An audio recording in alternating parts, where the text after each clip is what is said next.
Queridos irmãos, nós temos hoje uma palavra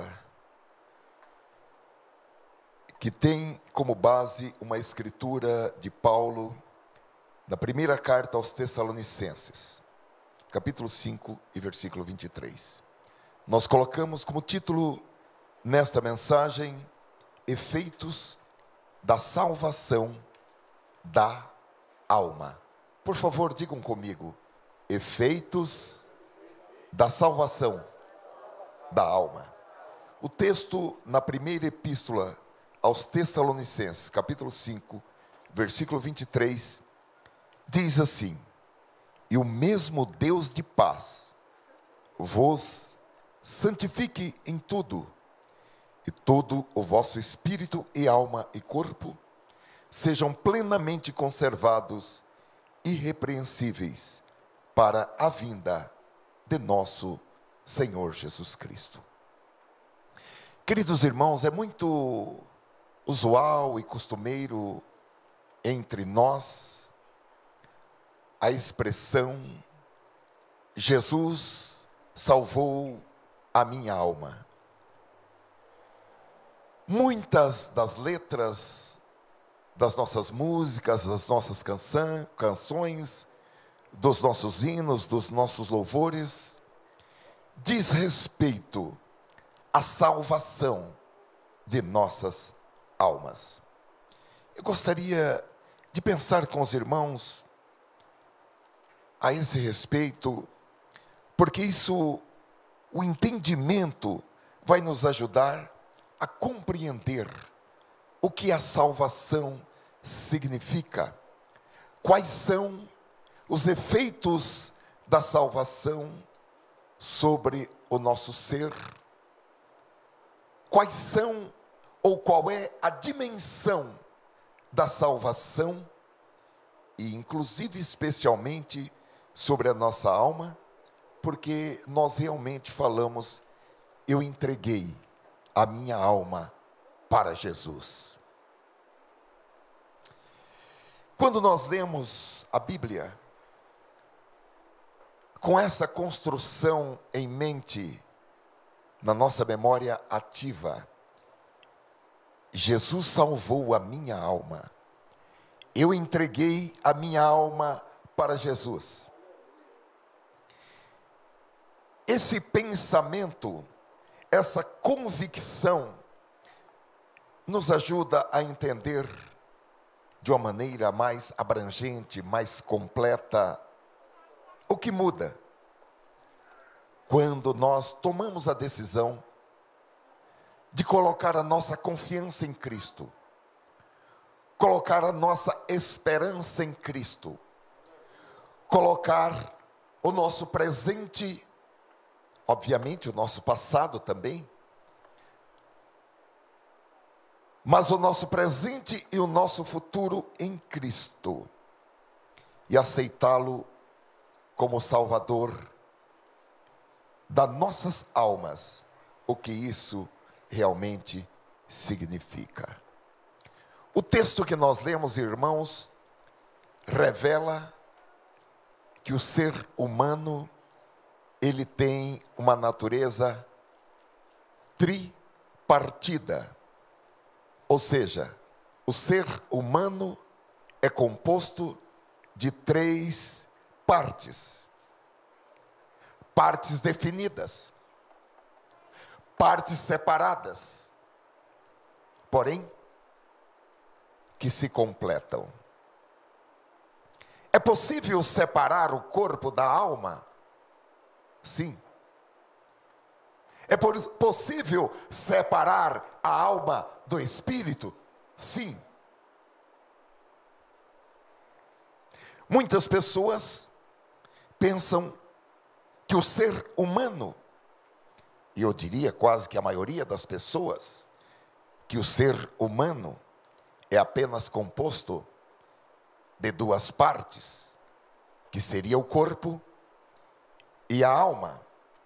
A parte espiritual do ser humano, mesmo em estudos científicos e acadêmicos, a parte espiritual do ser humano, ela não é muito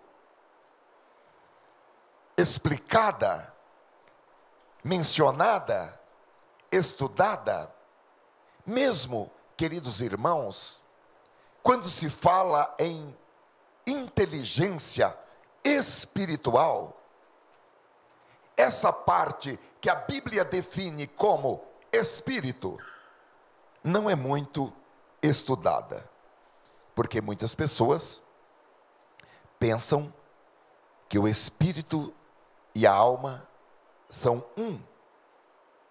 são o mesmo, e usam até um como sinônimo do outro. Isso não está certo, porque a Bíblia nos ensina de modo diferente, como nós vimos claramente no texto que nós lemos, que o ser humano é composto por espírito, alma e corpo.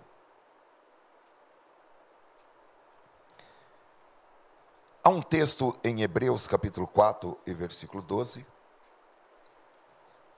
que diz que a palavra de Deus, por exemplo, a palavra de Deus é viva e poderosa, é mais afiada do que a espada de dois gumes, cortando entre a alma e espírito, ou seja, ela faz a divisão, ela vai até a divisão da alma e do espírito, juntas e medula. O que expõe, essa é uma tradução diferente, o que expõe nossos pensamentos e desejos mais íntimos. Então, queridos irmãos, espírito, alma e corpo são partes distintas, que não se misturam, mas se completam. O texto que nós lemos fala que há um limite, uma divisão entre a alma e o espírito. Corpo, aqui. Alma, aqui. E espírito, aqui. O corpo se separa da alma? Sim. E nós já vimos isso tantas vezes. Cada vez que uma pessoa morre, o corpo que veio do pó volta ao pó. Há uma separação. E aqui o texto é muito claro ao definir que há uma separação entre alma e espírito. Paulo, em 1 Coríntios, capítulo 14, versículo 14 e 15, diz: porque se eu orar em língua desconhecida, o meu espírito, ora bem, mas o meu entendimento fica sem fruto. O entendimento está localizado na alma. Que farei, pois? Orarei com o espírito, mas também orarei com o entendimento.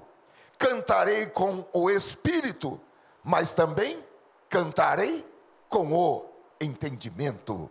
Amém? Glória a Deus. Todos que são batizados com o Espírito Santo devem orar em outras línguas. Porque quando você ora em outras línguas, é o seu espírito que está orando, e ele ora bem. Glória a Deus. Mas eu não sei, eu não tenho a tradução, eu não tenho a interpretação. Porém, o seu espírito, movido pela sabedoria de Deus, pelo Espírito de Deus que está no seu espírito, ele ora bem. Mas você também ora com entendimento.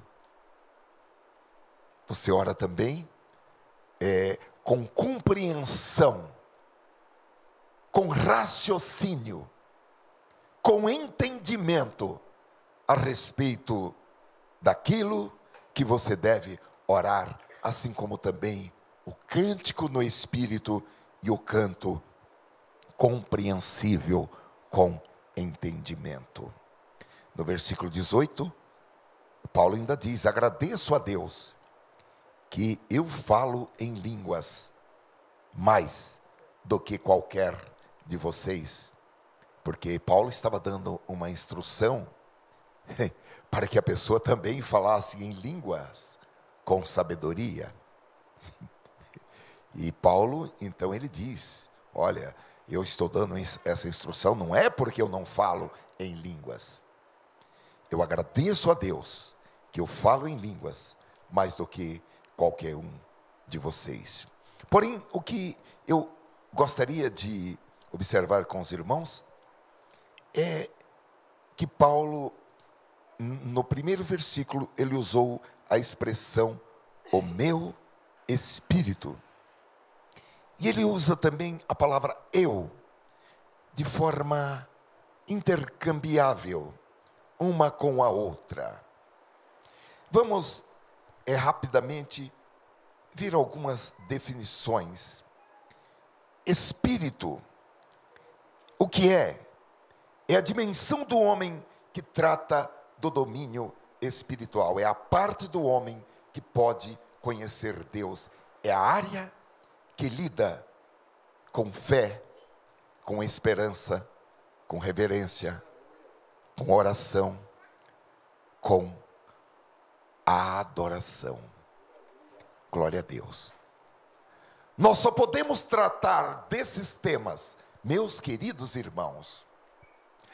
Eu vou tirar a palavra nós, para colocar a palavra alguém. Só pode tratar desses temas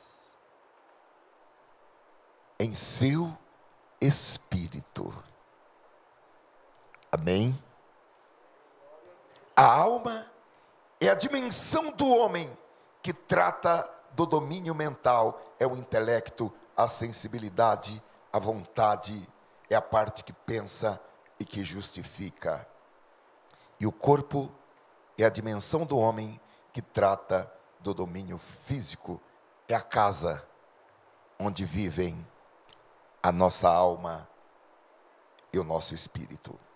O Espírito Santo lida com o espírito e o corpo lida com o físico. Isso deixa a alma, que é a parte mental do homem, do ser humano, como um campo de guerra. O próprio apóstolo São Paulo, ele menciona a dificuldade. Eu acredito que todos nós enfrentamos essa dificuldade quando, diante de determinadas circunstâncias, o nosso corpo, a nossa carne, puxa por um lado, porque ela é composta de sistemas, que quando acionados, eles puxam para um lado, e o nosso espírito, em razão da operação do Espírito de Deus, ele labora, ele puxa para o lado espiritual, e a alma se transforma então em um campo de batalha, em um campo de guerra. Eu acredito, irmãos, como já temos falado, que muitas doenças que nós incorremos, elas resultam do desequilíbrio, da desarmonia entre essas três partes, quando elas não funcionam de maneira harmônica, o espírito, alma e corpo. Agora, irmãos, eu gostaria que nesta noite, que nós pensemos em nós, cada um pense em si mesmo, em uma nova dimensão. Eu gostaria de propor aos irmãos que nós pensemos em nós mesmos, não como um ser físico, mas pensemos em nós mesmos como um ser espiritual, que possui uma alma e vive em um corpo. Porém, com um caráter superior está o nosso espírito. Apenas temos uma alma e apenas vivemos em um corpo. Porém, somos um ser espiritual. Porque, irmãos, de maneira racional, nós pensamos em nós mesmos como corpo, alma e espírito. E às vezes até pregando, nós nos referimos nessa ordem: corpo, alma e espírito. Porém, a ordem estabelecida por Deus é espírito, alma e corpo. Glória a Deus. Aleluia.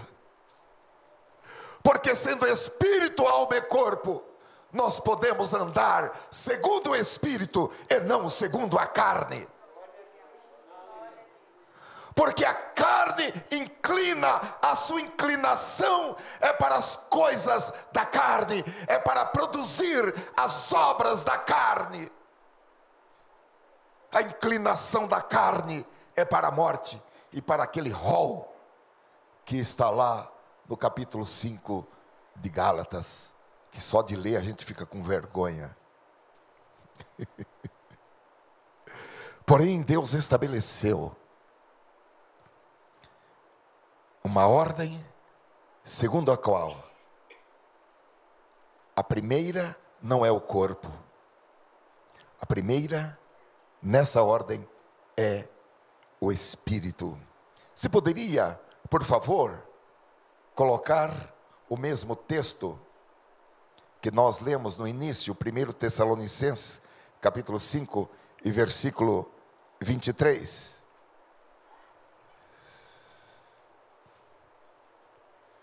Há uma ordem. A palavra de Deus, na palavra de Deus, irmãos, tudo tem uma importância muito grande. Nada do que está na palavra de Deus é porque foi jogado as letras lá. Não. Há uma importância. Isso traz uma definição muito grande. Oh, glória a Deus!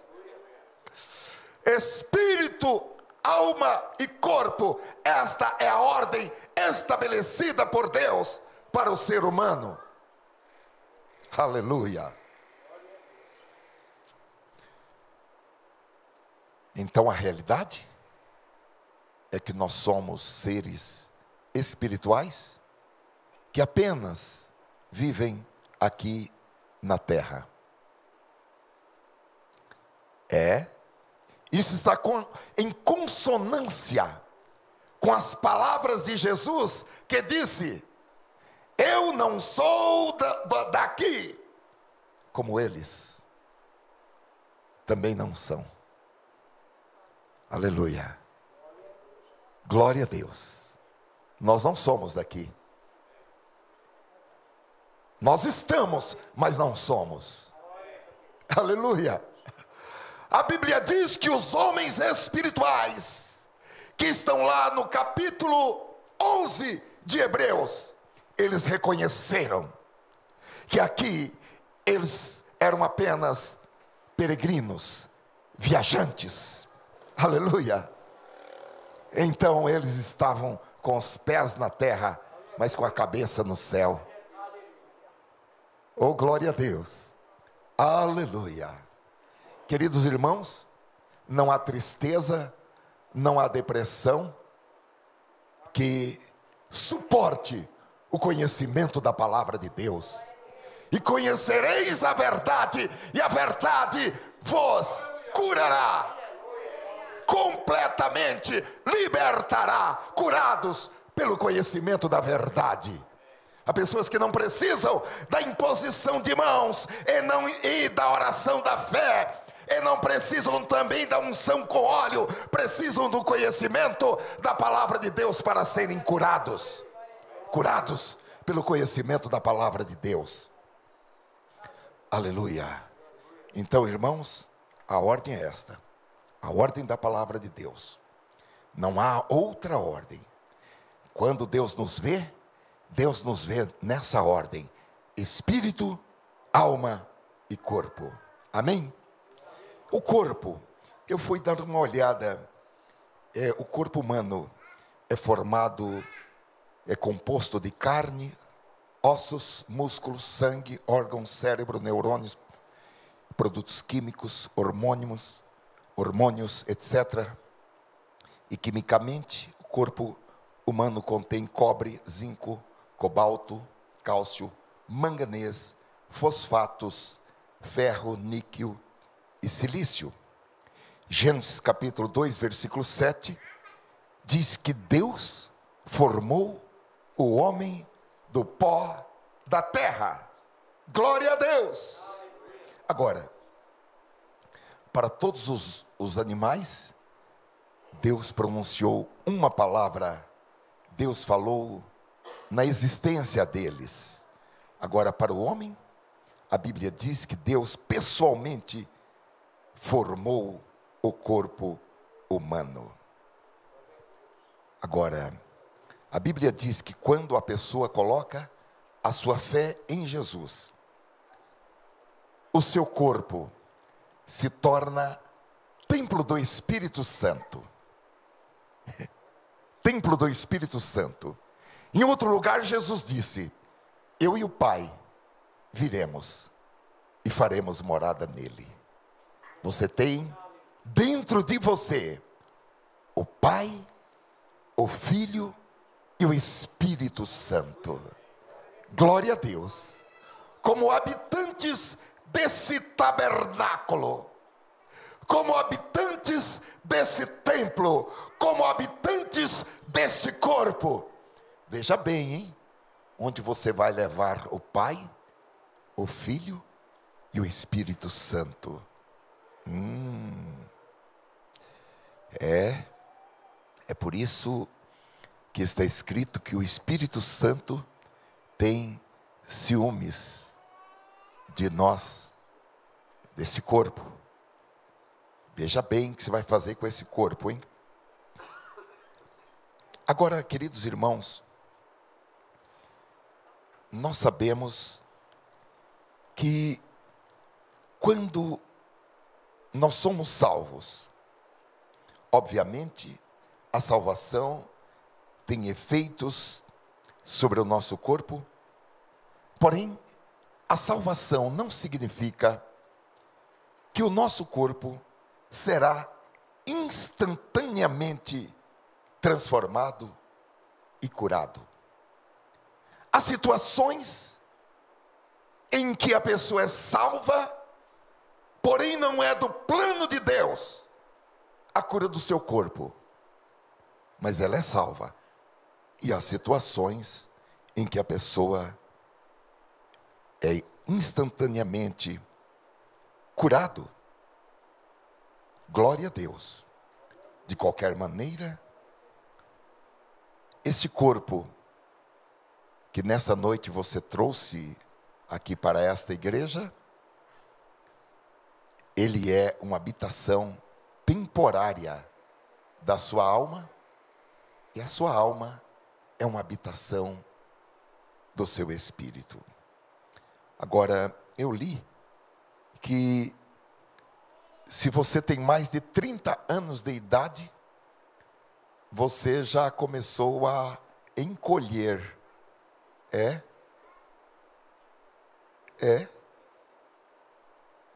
A altura vai diminuindo. E li também que a maioria das pessoas, ao atingir 60 anos de idade, 50% das suas papilas degustativas perdem o efeito. Então, vocês que são mais novos e gostam de comer coisas gostosas, aproveita comer agora, enquanto você tem essa população de papilas degustativas funcionando, ok? Porque esse corpo é temporário. Esse corpo é temporário. A boa notícia está em Filipenses capítulo 13, versículo 20, que diz que naquele dia, o dia do arrebatamento, Jesus transformará os nossos corpos humildes, mortais, para ser conforme o seu corpo glorioso. Esse corpo temporário será transformado em um corpo perfeito e eterno, do tipo, irmãos, dos corpos de Adão e Eva antes da queda, e também do tipo do corpo que Jesus teve após a sua ressurreição. Este é o efeito da salvação do corpo. Aleluia. Mesmo que o seu corpo seja um corpo defeituoso, um corpo abatido, a salvação significa que o seu corpo físico receberá, será transformado. E se você estiver vivo ou viva naquele dia, a Bíblia diz que será no abrir e fechar de olhos.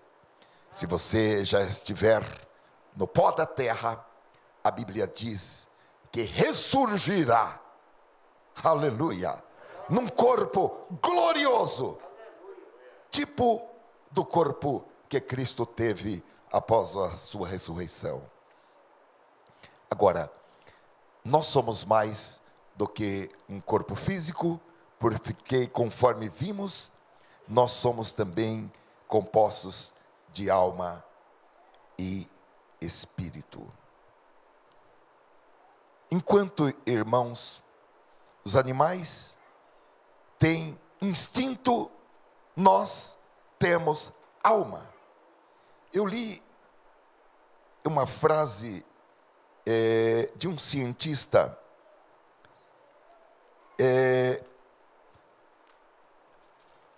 ele pronunciou essa frase dentro,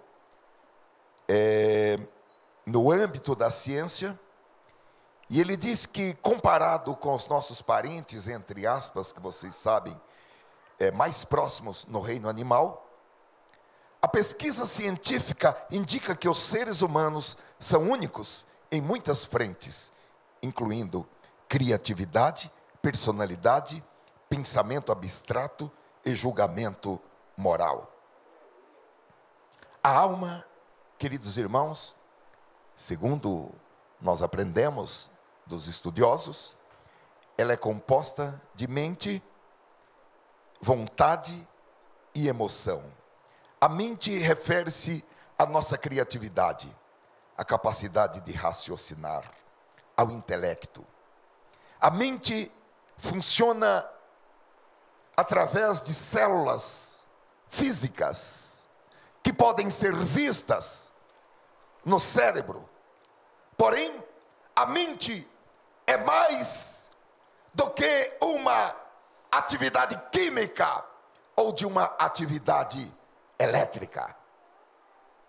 A vontade, que também pode ser chamada de volição, é o que Deus deu a cada pessoa, e nós chamamos de livre vontade ou de livre arbítrio, que é a habilidade inata de escolher o que queremos, o que acreditamos, o que pensamos, o que dizemos, o que falamos.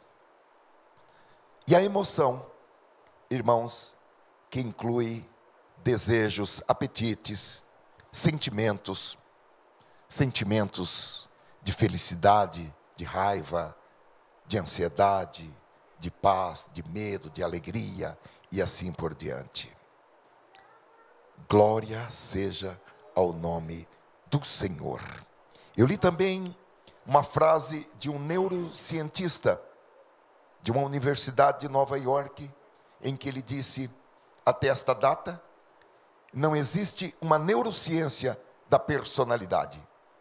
Não temos ideia de como o pedaço de matéria cinzenta chamada cérebro nos torna quem somos. Nós temos ideia, porque isso acontece. A Bíblia fala, porque isso acontece, e como tudo começou. A Bíblia diz em Gênesis capítulo 1 e versículo 27, que Deus criou o ser humano à sua imagem. A imagem de Deus os criou, e Ele os criou masculino e feminino, macho e fêmea, Ele os criou. E a imagem de Deus, irmãos, se refere à alma humana, porque Deus é espírito.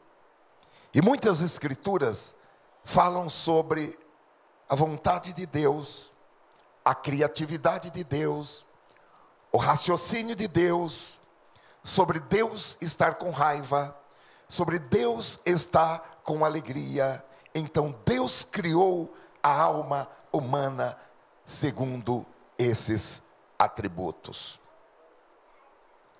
Glória a Deus. Mas como nós falamos, Deus deu o livre arbítrio. E o livre arbítrio, ele está localizado na alma.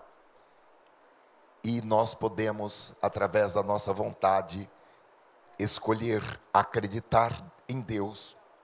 Podemos escolher optar por rejeitar a Deus. O nosso livre arbítrio nos permite dirigir os nossos pensamentos, escolher as nossas ações e assim por diante. Há um versículo muito lindo no Salmo 42, versículo 5, onde Davi disse: por que, ó minha alma, você está abatida? Por que você se perturba, tão perturbada dentro de mim? Confie em Deus, pois ainda o louvarei. Ele é o meu Senhor e o meu Deus. Amém? Eu fiquei pensando, irmãos, que essa expressão devia ser uma das expressões favoritas de Davi. Porque no Salmo 42 e versículo 11, Davi repete exatamente as mesmas palavras. E também no Salmo 43 e versículo 5, Davi repete as mesmas palavras. Glória a Deus. Como Davi pôde repetir essas palavras?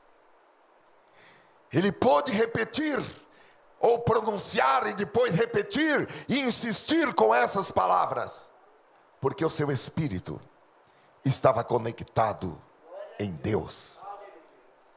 E como a ordem não era corpo, alma, espírito, e sim, espírito, alma e corpo, a supremacia, a autoridade estava no seu espírito e não na sua alma, nos seus sentimentos, nas suas emoções. Aleluia. A palavra de Deus, ela está na nossa alma, mas ela está maiormente no nosso espírito, porque ela é recebida no nosso espírito. Glória a Deus. Meus queridos irmãos, o nosso espírito tem supremacia sobre os nossos sentimentos. Amém? Tem supremacia. Isso nos autoriza a viver, a dizer que nós não vivemos pelo que nós sentimos, pelos nossos sentimentos, pelas nossas emoções. Nós vivemos por aquilo que a palavra de Deus diz e que está no nosso espírito. Aleluia! Glória a Deus! No choque entre a alma e o espírito, o nosso espírito, ele está conectado com o Espírito Santo, conectado com a palavra de Deus. Amém? É por isso que Jesus falou: olha, vocês serão mais do que vencedores. Mais do que vencedores. Aleluia. Agora, irmãos, o Senhor já nos escolheu. Nós precisamos entender isso. Cada pessoa precisa entender isso. Mas Ele espera que nós o escolhamos. Porque a salvação não chegará a ninguém além da sua própria escolha. Deus não tira o nosso arbítrio. Ele não vai forçar. Essa não é a maneira como Deus opera. Satanás opera assim. A tática dele é seduzir as pessoas, enganar as pessoas, atrapalhar as pessoas, para que as pessoas percam a capacidade de fazer as suas próprias escolhas. A sedução de Satanás, a tentação de Satanás, a opressão de Satanás tem por objetivo impedir que a pessoa faça a sua própria escolha. É por isso que a Bíblia fala de pessoas escravas do pecado, porque elas perdem a capacidade de fazer as suas próprias escolhas. Aqueles que em algum momento da vida tiveram experiência com o vício, sabem que é assim. Muitas pessoas não querem, mas estão presas, estão como acorrentadas e são levadas contra a sua própria vontade, porque elas perdem a vontade, perdem a capacidade de escolha. Aleluia. Somente com uma força espiritual no seu espírito é que podem ser livres. Aleluia. É por isso que o Senhor, Ele nos livra e nos liberta da escravidão do pecado. E Romanos capítulo 12 explica como isso funciona.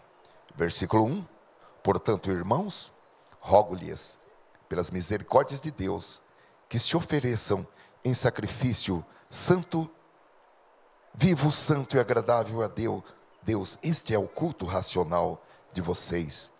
Não se amoldem ao padrão deste mundo, mas transformem-se pela renovação da vossa mente, para que sejam capazes de experimentar e comprovar a boa, agradável e perfeita vontade de Deus. Glória a Deus.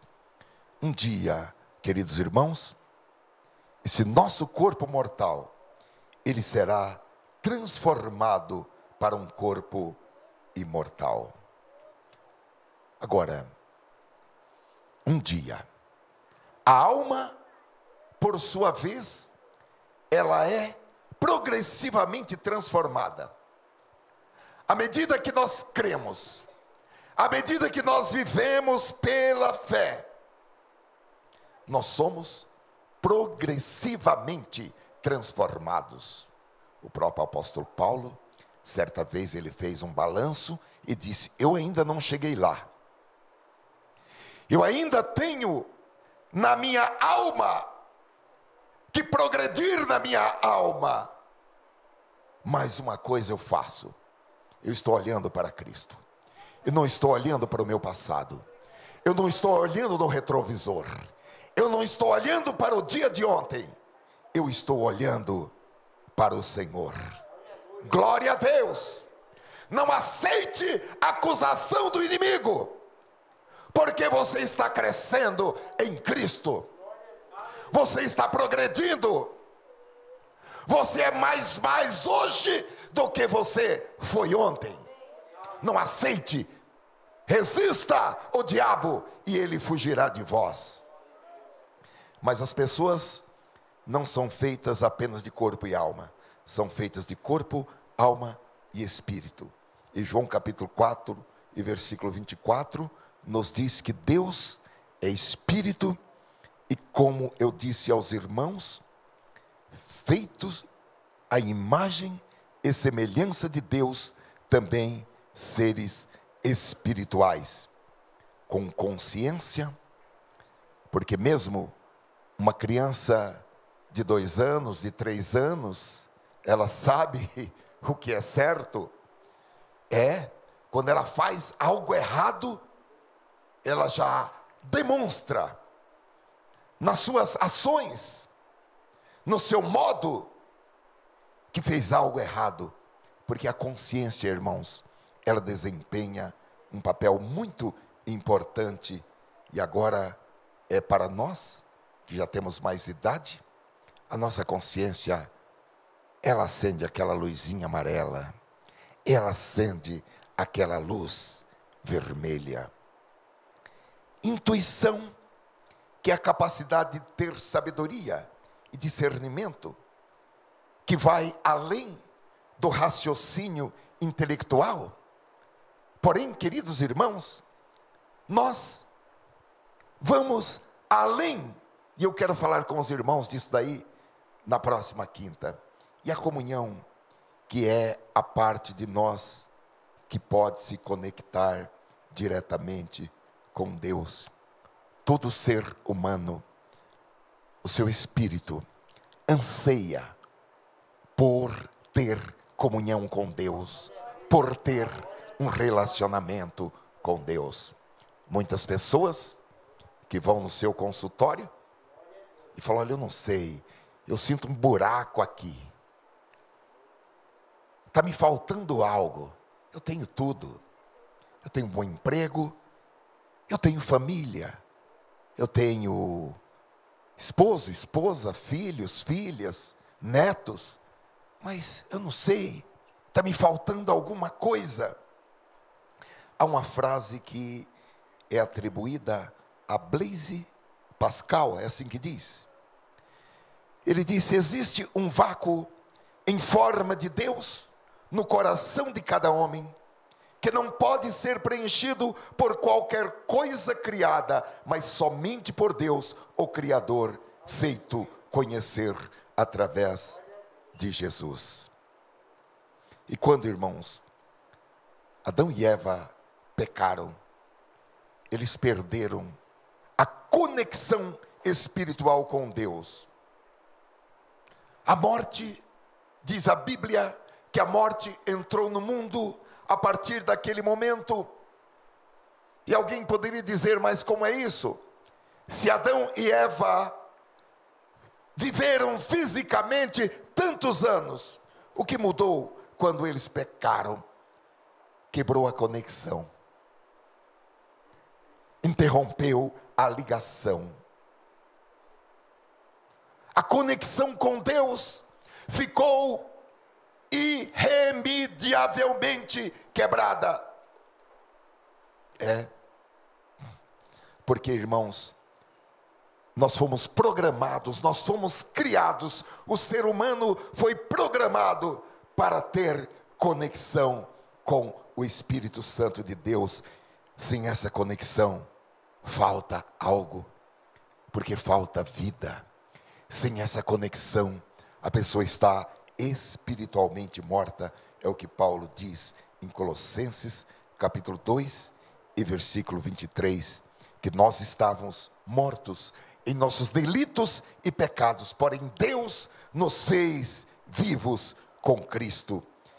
E isso, meus queridos irmãos, é algo que acontece imediatamente quando a pessoa é salva.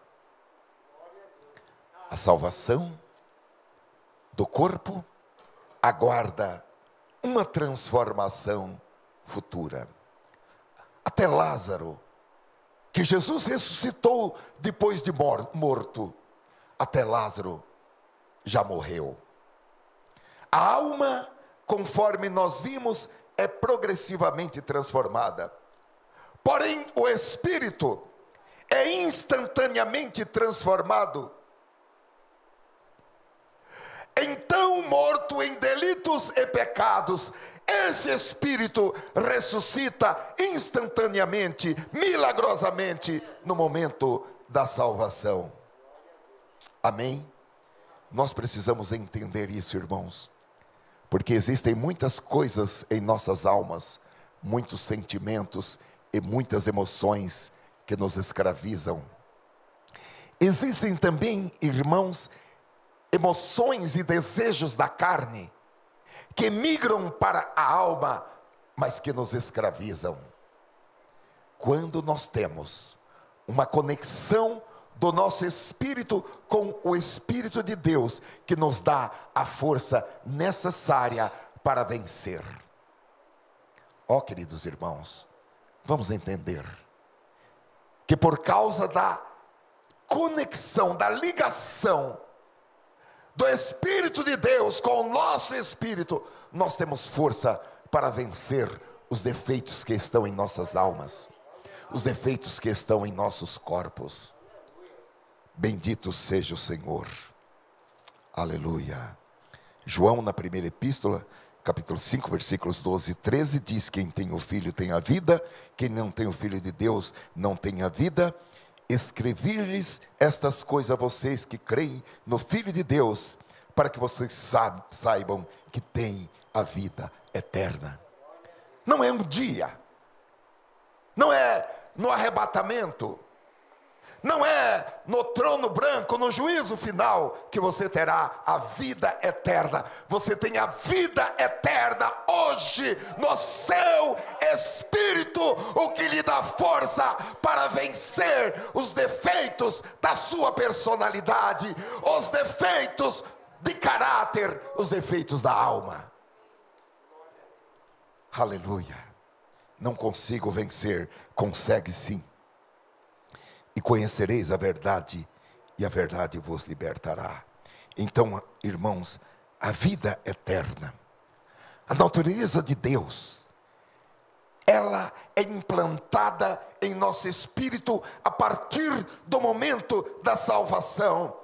Instantaneamente, a Bíblia diz que o nosso espírito morto, escurecido, ele recebe a luz, ele recebe a vida de Jesus, e Jesus disse que esse é o tipo de vida. Em João capítulo 10, versículo 10, ele disse: eu vim para que vocês tenham vida e a tenham plenamente.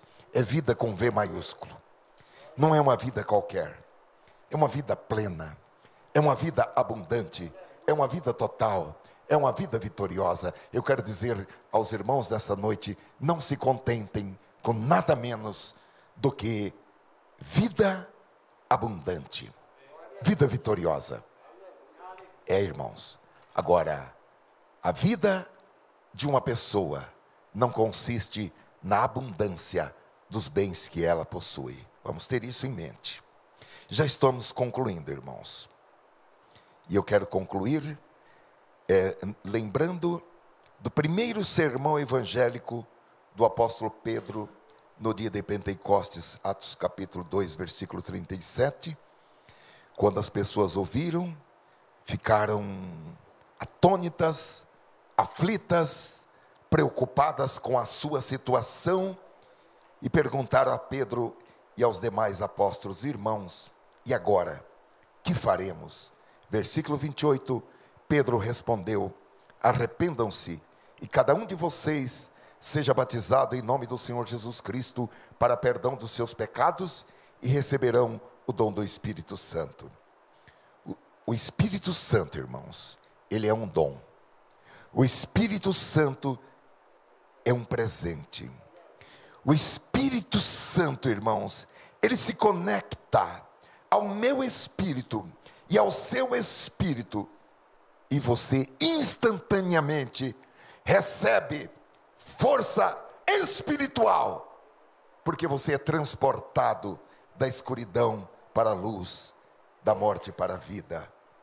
E quando o nosso espírito passa a ser habitado pelo Espírito Santo, isso envolve, queridos irmãos, a nossa alma e envolve o nosso corpo, como o apóstolo Paulo diz em Romanos capítulo 8 e versículo 10.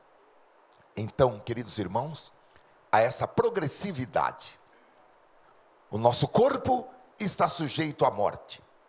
A salvação do nosso corpo se concretizará em totum, em definitivo, quando este corpo for transformado em um novo corpo.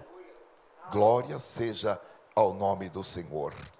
Porém, queridos irmãos, essa ideia de que o Espírito Santo habita em nós, essa ideia de permanência do Espírito Santo, essa ideia de que ele literalmente vive dentro de nós, nós não precisamos, irmãos, viver sob as circunstâncias da alma, emoções da alma, que envolve tristezas, que envolve medo, que envolvem tantas outras configurações negativas da alma.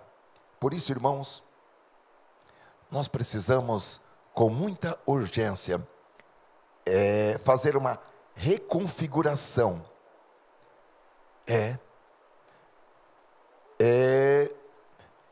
Algum tempo passado, eu preguei uma mensagem dizendo para os irmãos que há certas situações em que a máquina trava e nós podemos apertar Enter, podemos apertar Ctrl, Alt, Del, que não vai reiniciar. Você tem que ir lá na tomada e puxar da tomada. Nessa noite eu digo, se precisar fazer isso, faça isso hoje. Mas faça uma reconfiguração, para não viver de acordo com as circunstâncias, mas viver de acordo com a promessa. Viver de acordo com a esperança que não traz confusão.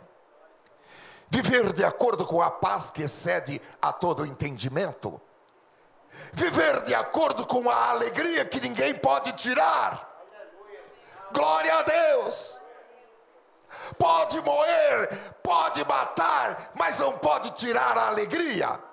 Jesus disse, a alegria que eu vos dou, ninguém poderá tirar.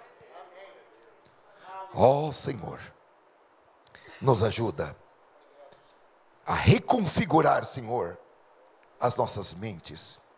Porque, irmãos, a mentalidade correta, a mentalidade certa, vai nos beneficiar.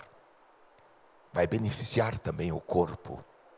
E a mentalidade errada vai prejudicar o nosso presente, vai impedir o nosso progresso. E há um texto em Colossenses capítulo 3, que nos ensina a reconfigurar e manter essa reconfiguração, para que as nossas mentes se estabeleçam na direção certa. Amém, irmãos? Vamos estar de pé. Esse texto não é um texto para ser lido lá fora. Esse texto é um texto para ser lido na igreja. Amém? É um texto dirigido aos salvos. Portanto, já que vocês ressuscitaram com Cristo, procurem as coisas que são do alto, onde Cristo está sentado à direita de Deus. Mantenham os pensamentos, versículo seguinte, mantenham o pensamento nas coisas do alto e não nas coisas terrenas. mantenham o pensamento nas coisas do alto e não nas coisas terrenas. Isso é possível? O versículo seguinte explica por que isso é possível.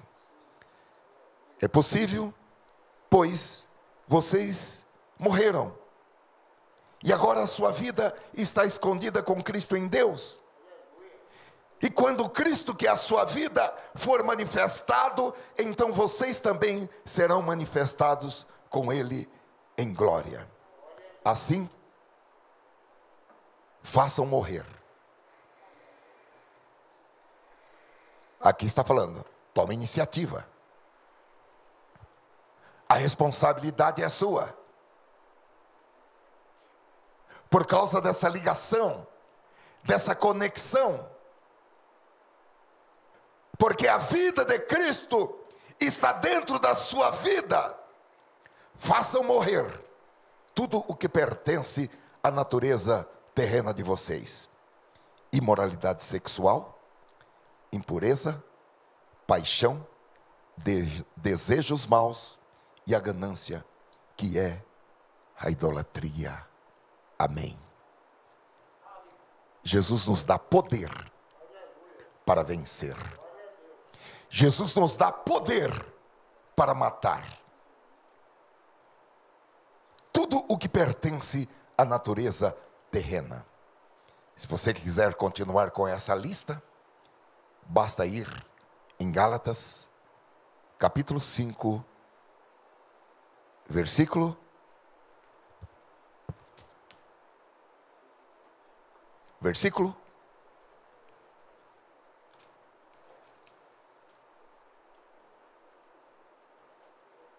17, que diz que a carne cobiça contra o espírito, e o espírito contra a carne, e eles entram em choque, porque opõem-se um ao outro. Para quê? Para quê? Para que não façais o que quereis. Mas se sois guiados pelo Espírito Santo, a história é outra. E depois, no versículo 19, tem uma lista um pouco mais completa, ou vamos falar um pouco mais discriminada, das obras da carne: prostituição, impureza, lascívia, idolatria, feitiçarias, inimizades, porfias, emulações, iras, pelejas, dissensões, bebedeiras, heresias, invejas, homicídios, bebedices, glutonarias e coisas semelhantes a estas, acerca das quais vos declaro, como já antes vos disse, que os que cometem tais coisas não herdarão o reino de Deus. Então, irmãos, vamos manter o pensamento nas coisas do alto. Eu sei que é difícil. Nós estamos aqui na terra. Tem uma pressão muito grande do mundo. Tem a pressão do marketing, da propaganda. Tem a pressão das pessoas, do ambiente que nós vivemos. A pressão da nossa família. A pressão das pessoas que estão no nosso entorno.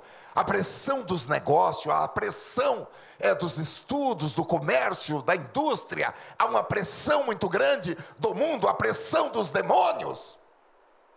Porém, existe uma força maior do que esta. É a força do Espírito Santo que está no seu espírito. A força do Espírito Santo, a maior força da terra, está no seu espírito. Levante a sua mão, por favor. Ó Senhor, nós ouvimos esta palavra em meditação nesta noite, porque, Senhor, muitas vezes as nossas almas entram, Senhor, em algumas neuroses. Aleluia. Que nós temos a Tua palavra. Aleluia. Que a Tua palavra purifica, santifica, cura. A Tua palavra é a verdade que liberta, a verdade que transforma, a verdade que restaura, renova, regenera, ressuscita. Então nós nos apropriamos desta noite desta palavra. Pela fé nós tomamos posse desta palavra para proclamar, Senhor, uma vida de vitória. Uma vida de vitória contra o pecado, uma vida de vitória contra Satanás, uma vida de vitória contra sentimentos negativos, uma vida de vitória contra emoções negativas, uma vida de vitória contra o medo. Em nome de Jesus Cristo, pela fé, no nome de Jesus Cristo, na palavra e na unção do Espírito Santo, nós tomamos posse desta autoridade para vencer em nome de Jesus Cristo. Agora, irmãos, a nossa vida está escondida com Cristo. Aleluia! Satanás não poderá encontrar a sua vida, porque a sua vida está escondida com Cristo. Ele não poderá atingir a sua vida, porque a sua vida está escondida com Cristo. Vamos aplaudir ao Senhor. Glória a Deus. Glória a Deus.